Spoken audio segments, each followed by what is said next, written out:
প্রতি বছর কোরবানি ঈদ আসলেই রাজধানীর ১০০ ফিট এলাকায় বসে গরুর হাট। এই হাটের দেশে বিভিন্ন জেলা ও ফার্ম থেকে আসে গরু। ছোট থেকে শুরু করে বিশাল সাইজের ষাঁড় গরু সবই এখানে পাওয়া যায়। অনেক ক্রেতার প্রথম পছন্দই থাকে এই হাট। তো লোকেশন অনুযায়ী বেশ ভালো একটা জায়গায় হাটটা হয়। কিন্তু এবারে পরিস্থিতি একটু ভিন্ন। যেই বড় মাঠটা প্রধান মাঠ থাকে সেটা কিন্তু এবার কনস্ট্রাকশনের কাজ শুরু হয়ে গেছে, যেটা অনেকটাই হতাশার। তবে আমরা এলাকাবাসীর সাথে কথা বলেছি, তারা বলেছে যে তারা বলেছে এটা পুরাতন আর গুরুত্বপূর্ণ হাট। তো আর যাই হোক, এই হাট বন্ধ হতে পারে না, এই হাটটা অবশ্যই হবে। কেউ কেউ যে এমনটা বলেছে যে আগের মাঠ, মানে যেই মাঠটাতে কনস্ট্রাকশনের কাজ চলতেছে, এই মাঠে না হলে অন্য জায়গায় বসানো যেতে পারে। এখানে দেখতেছি এখন আসলে কাজ শুরু হয়ে গেছে। তো মোটামুটি আমি হতাশ, খুবই হতাশ। তো আমি কয়েকজনের সাথে আলাপ করলাম, আসলে তারা ফেস দেখাতে চায়নি ক্যামেরার সামনে, লজ্জা পায়। তো যার কারণে জিজ্ঞেস করলাম। তো এটা নাকি একটা প্রকল্পের কাজ চলতেছে আর কি, যেমনটা তারা আমাকে বললো। আমি বললাম, ভাই এবার কি হাট হবে? উনি বললো, হাট হবে, এটা শিওর, এটা ধরে রাখেন, হাট হবেই। যেহেতু ঐতিহ্যবাহী একটা হাট, হাট হবে না এমন হবে না, হাট ইনশাল্লাহ হবেই। তাহলে আমি বললাম যে ভাই, এখন এভাবে কাজ করলে হাট কীভাবে হবে? এখন তো সময় আছে বেশি দিন নাইও, এখন তো সময় বেশি দিন নাই, মোটামুটি ধরেন ৩৯ দিন থেকে ৪০ দিনের মতো আছে। বললো যে যখন হাটের কাজ শুরু হয়ে যাবে বা ইজারা হয়ে যাবে, তখন আমাদের কাজ চলমান থাকবে, কিন্তু আশেপাশে যে খালি জায়গাগুলো আছে সেখানে কিন্তু হাট বসার বেশ জায়গা আছে, খালি জায়গা আছে, ওখানে হাটটা হবে। তো মোটামুটি বেশ পরিমাণে খালি জায়গা আছে এখনো। বললো হাটটা আগের থেকে একটু ছোট হবে, কিন্তু হাট যে একবারে বন্ধ হয়ে যাবে তা হবে না। তারপর আমি আরো বেশ কিছু জায়গায় গেলাম, ওইখানেও দেখলাম যে বেশিরভাগ জায়গায় আসলে বন্ধ করা, হ্যাঁ বেশিরভাগ জায়গায় আসলে বন্ধ করা, যার কারণে ওইভাবে দেখাতে পারতেছি না। তবে এলাকাবাসী এটাই বললো যে আসলে হাট হবে, এটা কনফার্ম, ধরে রাখেন।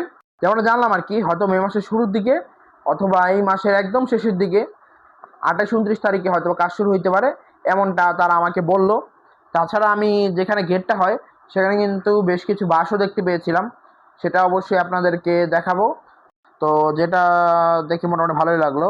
জানি না এটা কিসের বাস, হয়তো বানানোর কাজে ব্যবহৃত হইতে পারে, অথবা অন্য কোনো কাজের জন্য আনতে পারে। আমি আসলে জানি না যে এটা আসলে গেট বানাবে কিনা। যদি গেট বানানোর জন্য হয় তাহলে তো বেশ ভালো খবর। এখন জানি না কতটুকু কী হবে। তো ইনশাল্লাহ আশা রাখেন ভালো কিছু হবে। এই তো এলাকাবাসী বলছে যে হাট হবেই, তার মানে ইনশাল্লাহ হাট হবেই। তো হাট যখন সামনে হবে বা বাস গাড়া হবে হাটে, যখন অন্য দিকের বাস চলে আসবে বা কাজ শুরু হবে, তখন আপনাদের একটা আপডেট দেওয়ার চেষ্টা করব। তা আমরা মোটামুটি এখন বিভিন্ন হাটেই যাচ্ছি, আপডেট দেওয়ার চেষ্টা করছি। যেহেতু এখন ঈদের মোটামুটি ৪০ দিনের মতো সময় আছে, তো হাটগুলো আরেকটু পরেই হয়তো বা কাজ শুরু করবে। তো দেখা যাক কি হয়।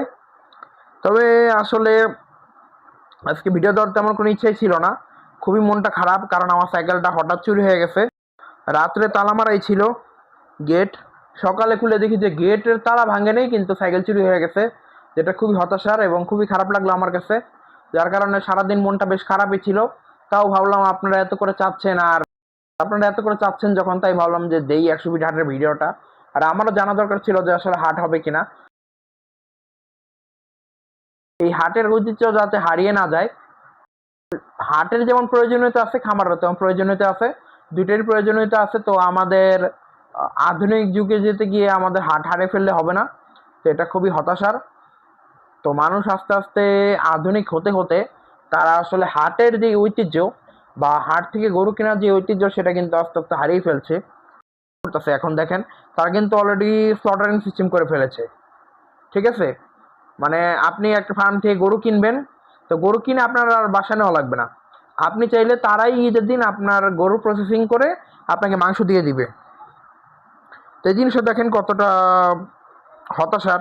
যদি আমি ৩-৪টা দিন গরুটাকে নাই লালন পালন করি, যদি গরুর প্রতি আমার মায়া নাই জন্মায়, আসলে সহি কোরবানি হইতেছে কিনা সেটাও তো একটা প্রশ্নবিদ্ধ করে। আসলে এগ্রো ফার্মরা এখন এরকম ব্যবস্থাই শুরু করে দিয়েছে।